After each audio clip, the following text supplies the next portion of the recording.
हाँ मालिक कौन रेडी तो मालिक देखो बर्तमान कखार फुल तोड़ा पड़े सकालू सकालू एपटे भेंडी कटा थुआई गांडी मुंड गोटा भेंडी रायता हम आज मालिक देखो बर्तमान गेबी चलती भेंडी रायता पेंगा पूरा काठ चुली हूँ देसी खाद्य काठ चुल जो मजा गैस से मजा कहीं मालिक थे काठ चुली रोषे कर खाते आपण मैंने गैस सदा कर देखते डाली बरा पड़गला टावर सेका हो जहाँकि चाउल गुंड आउ सोला फल डाली ग्राइंडिंग कराई बर्तमान बेसन टी हल्का पड़ी डाली बरा छणा हो देखते भेंडी पड़ी रायता चलती काठ चुल्ले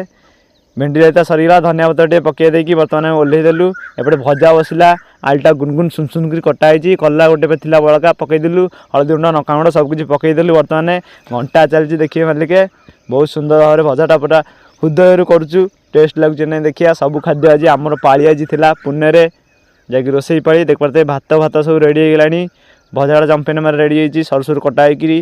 देख पारे डाली रेडी बोलिके देखु एपटे डाली बरा रेडी जहाँकि कखारु बड़ा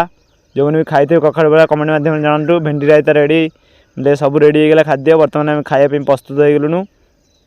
टिके ना डाली आउ चाउल गुंड बड़ी बोली पिठा बनईदे देख पाते बर्तमान बड़ा होगा बर्तमान खाई बसिकी देख पाते बहुत सुंदर भाव बर्तमान बसिक खाऊँ डाली बड़ा बहुत टेस्ट होती आपण मैंने थे घरे खरीक खाइले जानवे कौ भाया टेस्ट लगुच भेंडी रायता भल होती आलू भजा भल हो सबकि भल होती आम बर्तमान बसिक खाऊँ यही नुआ नुआ वीडियो देखने आम इंस्टाग्राम फॉलो करूँ लाइक करूँ शेयर करूँ पुणी एक नुआ वीडियो देखा जय जगन्नाथ।